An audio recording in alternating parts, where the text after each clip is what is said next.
Hello दोस्तों, स्वागत है आपके अपने YouTube channel BK study corner में। दोस्तों, जैसा कि आप सभी को पता होगा, हम लोग डीएलएड का प्रैक्टिस सेट देख रहे हैं और दोस्तों हम लोग डेली जीके देख रहे हैं दोस्तों, है ना। डेली का डेली दोस्तों हम लोग जीके का क्लास लगा रहे हैं। तो आप लोग अगर नए हैं चैनल पे तो डेली जुड़िए दोस्तों। और आज दोस्तों हम लोग जो है प्रैक्टिस सेट 5वां देखने वाले हैं। डेली दोस्तों शाम के 7 बजे ये क्लास लगती है, तो आप लोग डेली दोस्तों शाम के 7 बजे ये वीडियो देख सकते हैं। चैनल को दोस्तों सब्सक्राइब करके बेल नोटिफिकेशन को ऑल पर सेट कर लीजिएगा। बिहार डीएलएड एंट्रेंस एग्जाम 2025 के लिए वेरी इंपॉर्टेंट सवाल दोस्तों। तो आइए दोस्तों स्टार्ट करते हैं। और एग्ज़ाम डेट तो दोस्तों अभी फाइनल नहीं किया गया है, लेकिन दोस्तों बहुत जल्द होगा, ठीक है। तो अपनी तैयारी को बेहतरीन रखिए। आइए दोस्तों सवाल पे आते हैं, देखते हैं पहला सवाल। देखिए आपका सवाल पूछा गया है, मतदान करने की कम से कम उम्र क्या होता है, बताइएगा दोस्तों। कम से कम उम्र आपसे पूछा गया है मतदान करने के लिए। 15 वर्ष, 16 वर्ष, 17 वर्ष या फिर 18 वर्ष। बताइएगा दोस्तों राइट आंसर आपका क्या होगा। तो बिल्कुल दोस्तों जो भी आंसर डी लगा रहे हैं दोस्तों बिल्कुल करेक्ट लगा रहे हैं, 18 वर्ष है ना दोस्तों। आप सभी को पता होना चाहिए मतदान करने के दोस्तों कम से कम उम्र क्या होती है, 18 वर्ष होती है। मैक्सिमम की कोई लिमिट नहीं होती है, जब तक जिंदा है तब तक आप मतदान कर सकते हैं। कम से कम उम्र की बात करें दोस्तों तो 18 वर्ष होता है। अगले सवाल पे आते हैं दोस्तों। देखिए दूसरा सवाल आपसे पूछा गया है और ये पिछले प्रैक्टिस सेट का सवाल है दोस्तों। बताए थे ना दोस्तों, ये यूनिक बुक हमको बहुत अच्छा लगता है दोस्तों, है ना। पिछला प्रैक्टिस सेट का क्वेश्चन, एक दो क्वेश्चन जो है उठा उठा के अगले प्रैक्टिस सेट में ये डालता है, जिससे क्या होता है कि पिछला भी रिवाइज हो जाता है।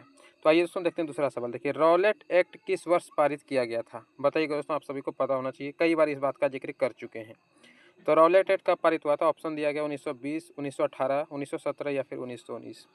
राइट आंसर दोस्तों याद रखिएगा डी 1919, यानी कि 1919, ठीक है। याद रहेगा 1919 यानी कि 1919। तो रॉलेट एक्ट दोस्तों कब पारित हुआ था, 1919 में। तो ऑप्शन आपका यहाँ पे डी करेक्ट होगा। शक के आधार पर लोगों को गिरफ्तार कर लिया जाता था, महात्मा गांधी इसका विरोध किए थे। याद रहेगा ना दोस्तों, ऑप्शन आपका यहाँ पे डी करेक्ट होगा। अगले सवाल पे चलते हैं और देखिए आपका तीसरा सवाल है, निम्नलिखित में से कौन सा कथन सही नहीं है, बताइएगा दोस्तों। सही नहीं पूछा गया है। भारत विश्व में फलों का सबसे बड़ा उत्पादक देश है। अगला पूछा गया भारत विश्व में सब्जियों का सबसे बड़ा उत्पादक है। अगला पूछा गया फलों, सब्जियों और मसालों के उत्पादन को बागवानी कहते हैं। अगला है उत्तर प्रदेश भारत में गेहूं का सबसे बड़ा उत्पादक राज्य है, बताइएगा। तो बिल्कुल दोस्तों जो भी बी लगा रहे हैं करेक्ट लगा रहे हैं दोस्तों, है ना। भारत जो है विश्व में सब्जियों का सबसे बड़ा उत्पादक देश है, यह कहना गलत है, ठीक है दोस्तों। तो यही पूछा गया क्वेश्चन में कि निम्नलिखित में से कौन सा कथन सही नहीं है, यानी कि गलत कथन कौन सा है। तो यही बी दोस्तों आपका गलत है।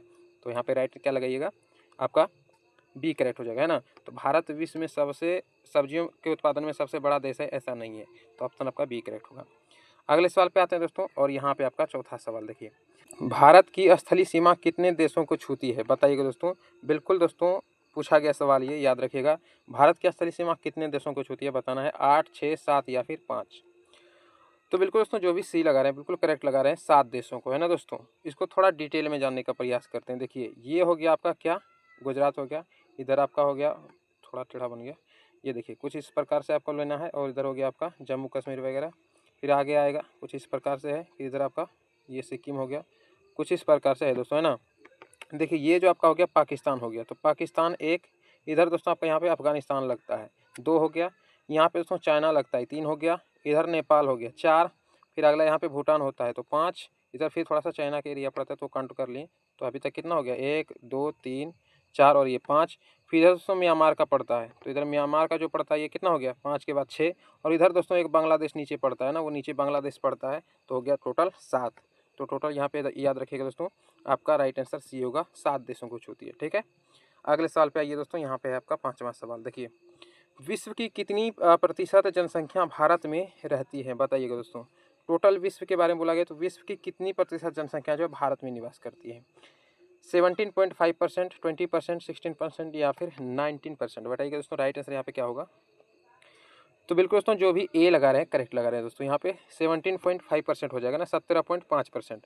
पूरी विश्व की जितनी भी जनसंख्या है, देखिए इसको इस प्रकार से भी आप निकाल सकते हैं। जो विश्व की आपकी जनसंख्या है उसको यहाँ पे रखना है, का कितना निकालना है, x% और इज इक्वल टू जो आपका इंडिया का जनसंख्या है वो यहाँ पे रख देना है। जो x का वैल्यू आएगा यह बीच में बराबर होगा।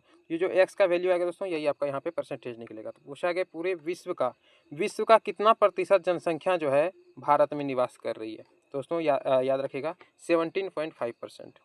अगले सवाल पे आते हैं दोस्तों, छठा सवाल देखिए पूछा गया आपसे, भारतीय संविधान में नीति निर्देशक तत्व किस देश से लिया गया है? बताइएगा दोस्तों। भारतीय संविधान जो है दोस्तों, उसमें नीति निर्देशक तत्व जो लिया गया है किस देश से लिया गया है? दक्षिण अफ्रीका, आयरलैंड, अमेरिका या फिर रूस? तो बिल्कुल दोस्तों जो भी बी लगा रहे हैं करेक्ट लगा रहे हैं। सो आयरलैंड आपका करेक्ट आंसर होगा ना। भारतीय संविधान में जो नीति निर्देशक तत्व लिया गया है वो आयरलैंड से लिया गया है, तो ऑप्शन आपका बी करेक्ट होगा। अगले सवाल पे इसमें 7वां सवाल। अच्छा, टोटल कितना आप लोग सही करते हैं जो लगाते हैं आप लोग टेस्ट जो लगा रहे हैं, तो उसमें कितना आप लोग का सही होता है कमेंट करके जरूर बताइए। एक फ्रेंड ने कमेंट किया था दोस्तों, हमारा 20 में से वो बताया था, 20 में से मेरा 18 सर सही हुआ। बहुत खुशी हुआ दोस्तों कि आप लोग मेहनत तो कर रहे हैं और हमारा भी मेहनत दोस्तों आप लोगों के लिए रंग ला रहा है दोस्तों, और ये अंतिम तक रंग लाएगा। आपको दोस्तों जरूर सरकारी कॉलेज मिलेगा, तो थोड़ा मेहनत में जो दोस्तों कटौती है ना, थोड़ा बेहतरीन कर दीजिए ना। अब तक जितने भी मस्ती मजाक किए दोस्तों सब सही था, लेकिन अब दोस्तों एग्जाम में लेट नहीं होगा, तो तैयारी भी दोस्तों थोड़ा सा मजबूत कर लीजिए। देखिए अगला सवाल है, लोकतंत्र में कल्याणकारी राज्य की संकल्पना संविधान के किस भाग से ली गई है? बताइएगा। भाग 1, 2, 3 या फिर 4? तो बिल्कुल दोस्तों जो भी दोस्तों जो आपका डी हो रहा है बिल्कुल करेक्ट है। जो भी लोग लगा रहे हैं डी सही लगा रहे हैं दोस्तों। लोकतंत्र में कल्याणकारी राज्य की संकल्पना संविधान के भाग 4 से ली गई है। ठीक है, तो ऑप्शन आपका यहाँ पे डी करेक्ट होगा, याद रखिएगा। अगले सवाल पे आइए दोस्तों, यहाँ पे है आपका 8वां सवाल। देखिए क्या पूछा गया है, सासाराम नगर का विकास किस काल में हुआ था? बताइएगा दोस्तों। जो सासाराम नगर है उसका विकास किस काल में हुआ था? मध्य युग, प्राचीन युग, वर्तमान युग या फिर इनमें से कोई नहीं? तो बिल्कुल दोस्तों राइट आंसर ए होगा, मध्य युग आपका यहाँ पे करेक्ट आंसर हो जाएगा। ठीक है, सासाराम नगर का विकास जो है मध्य युग में हुआ था, तो ऑप्शन आपका यहाँ पे क्या हो जाएगा? ए करेक्ट होगा, याद रखिएगा। अगले सवाल पे आइए, 9 नंबर का सवाल देखिए। वो पूछा गया, भारत का प्रथम तेल शोधक कारखाना कहाँ पे लगा था? बताइएगा दोस्तों। तो बरौनी, गुवाहाटी, मथुरा या फिर डिगबोई? तो बिल्कुल दोस्तों राइट आंसर डी लगाइएगा, डिगबोई है ना, D4 डिगबोई। ठीक है, भारत का प्रथम तेल शोधक कारखाना, ठीक है ना, प्रथम तेल शोधक कारखाना कहाँ लगा था दोस्तों? तो वो अभी स्थित है कहाँ पे? डिगबोई में, है ना। तो आपका राइट आंसर डी होगा, डी से डिगबोई, याद रखिएगा। अगले सवाल पे आइए, 10वां सवाल देखिए पूछा गया है, अमेरिका स्वतंत्रता संग्राम में अंग्रेजों का सेनापति कौन था? बताइएगा। वाशिंगटन, बेलेजली, कार्नवालिस या फिर लॉर्ड कर्जन? तो बिल्कुल दोस्तों राइट आंसर सी होगा आपका, है ना, कार्नवालिस। अमेरिका स्वतंत्रता संग्राम में अंग्रेजों का सेनापति कौन था? अंग्रेज की तरफ से सेनापति का जो है कौन निभा रहा था? तो राइट आंसर सी लगाइएगा, है ना दोस्तों। आपका क्या हो जाएगा करेक्ट यहाँ पे? सी, कार्नवालिस, याद रहेगा। सी से कार्न, है ना, सी फॉर कार्नवालिस, सी से कौ भी होता है। आइए दोस्तों अगले सवाल पे आइए, 11 नंबर का सवाल देखिए।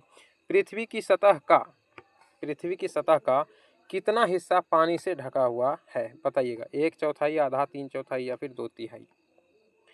तो बिल्कुल दोस्तों यहाँ पे राइट आंसर आपका हो जाएगा सी, याद रखिएगा, 3/4, है ना। पृथ्वी की सतह का कितना हिस्सा पानी से ढका है? तो 3/4, यानी कि टोटल पृथ्वी की अगर बात करें तो इसको हम अगर 4 भाग में बांट दें तो 3/4 हिस्सा पानी से ढका हुआ है, यानी कि पूरे 4 भाग में 3/4, यानी कि 3 भाग जो है, एक भाग ये हो गया, एक भाग ये, यानी कि ये सब के सब क्या है दोस्तों?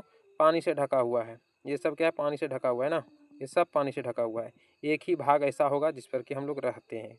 ठीक है, इस प्रकार से नहीं है, वो तो अलग तरीके से है, लेकिन बता दें कि जैसे 3/4 किस प्रकार से हो सकता है, बाकी तो अलग है ना। कुछ इस प्रकार से पृथ्वी है तो कुछ एरिया यहाँ है, कुछ एरिया यहाँ है, कुछ एरिया यूरोप वगैरह हो गया, फिर इधर अफ्रीका वगैरह हो गया, है ना, यहाँ पे अपना इंडिया हो गया, बाकी सब जगह क्या है? पानी। तो ये टोटल जो है स्थल कितना है? 1/4, और जल कितना है? तो पूरा 3/4 है। तो वही पूछा गया कि कितना हिस्सा पानी से ढका हुआ है? 3/4, है ना। राइट आंसर यहाँ पे आपका सी हो जाएगा, 3/4, याद रखिएगा। अगले सवाल पे आइए, उसमें 12 नंबर का सवाल देखिए क्या पूछा गया है। देखिए, सूचना के अधिकार, है ना, सूचना के अधिकार के आंदोलन की शुरुआत किस राज्य से हुई थी? बताइएगा। राजस्थान, बिहार, मध्य प्रदेश या हरियाणा? तो बिल्कुल उसमें राइट आंसर ए जो भी लगा रहे हैं बिल्कुल करेक्ट लगा रहे हैं, राजस्थान से। सूचना के अधिकार के आंदोलन की शुरुआत दोस्तों राजस्थान राज्य से हुई थी, तो ऑप्शन दोस्तों आपका यहाँ पे ए करेक्ट होगा, याद रखिएगा, राजस्थान राज्य से हुई। अगले सवाल पे आइए, 13 नंबर का सवाल देखिए दोस्तों, आपका क्या पूछा गया। राष्ट्र संघ का अस्थायी मुख्यालय कहाँ था? बताइएगा। राष्ट्र संघ का अस्थायी मुख्यालय Stockholm Sweden, Geneva Switzerland, Antwerp Belgium या फिर पेरिस फ्रांस? बताइएगा दोस्तों राइट आंसर क्या होगा।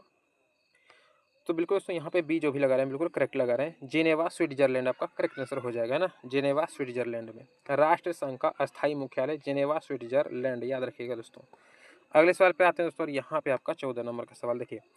एक प्रतिनिधि भिन्न में अंश हमेशा क्या होता है बताइएगा। एक प्रतिनिधि भिन्न में अंश हमेशा क्या होता है बताइएगा। 2, 1, 3 या फिर 4। तो बिल्कुल दोस्तों बी जो भी लगा रहे हैं 1, वो बिल्कुल सही लगा रहे हैं दोस्तों। राइट आंसर यहाँ पे 1 होगा, याद रखिएगा 1 आपका करेक्ट आंसर हो जाएगा। एक प्रतिनिधि भिन्न में अंश हमेशा 1 होता है। अगले सवाल पे आइए दोस्तों, 15 नंबर का सवाल देखिए। देखिए लोकतंत्र है ना, लोकतंत्र की उपलब्धियों में सबसे अधिक सहायक क्या होती है? अशिक्षा, निर्धनता, विकास या विषमता?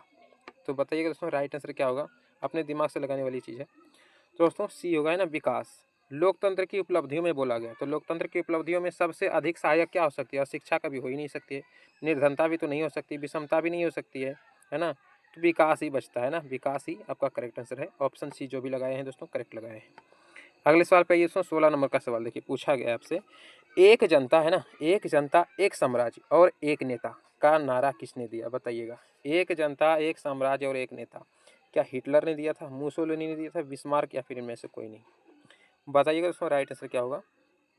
बिल्कुल दोस्तों बिल्कुल आप ए जो लगा रहे हैं बिल्कुल करेक्ट लगा रहे हैं, हिटलर है ना दोस्तों। एक जनता एक साम्राज्य और एक नेता, ये कथन किसका था दोस्तों? हिटलर का था। ये नारा किसने दिया? हिटलर ने दिया था। ऑप्शन आपका यहाँ पे ए करेक्ट होगा, याद रखिएगा। अगले सवाल पे आइए दोस्तों, और आपका 17 नंबर का सवाल देखिए। पूछा गया है, किस संधि द्वारा जर्मनी पर कठोर एवं अपमानजनक शर्तें थोप दी गई? बताइएगा किस संधि के तहत? पेरिस की संधि, वर्साई की संधि, वियना की संधि या फिर इनमें से कोई नहीं? तो बिल्कुल दोस्तों जो भी बी लगा रहे हैं दोस्तों आपका करेक्ट आंसर बी होगा यहाँ पे, है ना। आप करेक्ट लगा रहे हैं बी, यानी कि वर्साई की संधि के तहत।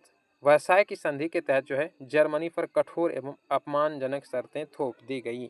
ऑप्शन दोस्तों आपका क्या होगा? बी करेक्ट होगा, याद रखिएगा वर्साई की संधि के तहत।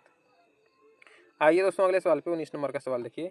निम्नलिखित में से है ना, निम्नलिखित में से किसे विकसित होने में लगभग 1 वर्ष लगता है? चावल, गन्ना, मक्का या फिर बाजरा? तो जाहिर सी बात है दोस्तों, चावल, मक्का या फिर बाजरा 1 महीना तो यानी कि 1 वर्ष तो समय नहीं लेता है। 1 वर्ष समय लेता है तो मोटा मोटी वो गन्ना ले ही लेता है 1 वर्ष का, है ना दोस्तों। गन्ना पूरी तरह तैयार होने में यानी कि आपके खाने योग्य होने में वह पूरी तरह से 1 वर्ष तो ले ही लेता है। तो ऑप्शन दोस्तों यहाँ पे ए लगाइएगा, और ऑप्शन के अकॉर्डिंग भी थोड़ा सा आप दिमाग लगा सकते हैं। चावल 1 वर्ष लेता है क्या? नहीं ना। मक्का नहीं लेता है, बाजरा वगैरह तो वो नहीं लेता है। गन्ना ही दोस्तों लगाने के बाद लगभग 1 साल के बाद ही जाके वो तैयार होता है। तो ऑप्शन दोस्तों आपका यहाँ पे बी करेक्ट होगा, याद रखिएगा गन्ना। वैसे ऑप्शन में ही यही भी मिलेगा, दूसरा चीज़ नहीं मिलेगा। ऑप्शन आपका गन्ना ही रहने वाला है, ठीक है। आइए अगले सवाल पे आइए दोस्तों, 19 नंबर का सवाल देखिए क्या पूछा गया है। 19 नंबर का सवाल है, रेशम मार्ग कहाँ से आरंभ होता है? बताइएगा। यानी कि रेशम जो प्रचलन में आया वह कहाँ से आरंभ हुआ? कहने का मतलब है रेशम मार्ग कहाँ से आरंभ होता है? भारत, चीन, रूस या फिर अमेरिका? तो बिल्कुल दोस्तों राइट आंसर बी जो भी लगाए हैं करेक्ट लगा रहे हैं, चीन से, है ना दोस्तों। चीन से रेशम मार्ग कहाँ से आरंभ होता है? चीन से। ऑप्शन आपका दोस्तों यहाँ पे करेक्ट होगा बी, याद रखिएगा। अगले सवाल पे आते हैं दोस्तों, 20 नंबर का सवाल देखिए दोस्तों, आपका लास्ट सवाल है। चीनी उत्पादन में अग्रणी राज्य कौन सा है? बताइएगा। उत्तर प्रदेश, महाराष्ट्र, पंजाब या फिर असम? दोस्तों आप सभी को बता रहे थे, कल ही शायद बताए थे आपको कि दोस्तों जीएस का यानी कि जनरल साइंस का भी इसमें सोच रहे थे दोस्तों आप लोग को बताएं, है ना। वो भी ऑब्जेक्टिव साथ में लेके चलें तो थोड़ा बेहतरीन होगा। ओनली जी के मज़ा नहीं आ रहा है, और दोनों एक साथ कवर होगा तो अच्छा भी लगेगा, है ना। सिर्फ 20 सवाल लेके आते हैं, मज़ा हमको ही नहीं आ रहा है। तो बताइएगा दोस्तों, आप लोग कमेंट ही नहीं कर रहे हैं, तो आप ही लोग के भरोसे हम बैठे हैं। कमेंट कीजिएगा दोस्तों, तो दोनों हम एक साथ लेके चलेंगे। देखिए सवाल था आपका क्या, चीनी उत्पादन में अग्रणी राज्य। तो बिल्कुल दोस्तों राइट आंसर जो भी लगा रहे हैं दोस्तों ए लगा रहे हैं, बिल्कुल राइट लगा रहे हैं, उत्तर प्रदेश हो जाएगा, है ना दोस्तों। चीनी उत्पादन में अग्रणी राज्य कौन सा है? उत्तर प्रदेश है। तो ऑप्शन आपका यहाँ पे ए करेक्ट हो जाएगा। भाई दोस्तों चैनल पर अगर नए हैं तो सब्सक्राइब कर लीजिएगा, और दोस्तों टेलीग्राम चैनल को ज्वाइन नहीं किए तो कर लीजिएगा, पीडीएफ आपको वहीं पे मिलेगा फ्री में, ठीक है। तो ठीक है, मिलते हैं आप कल के प्रैक्टिस सेट में, तब तक के लिए जय हिंद।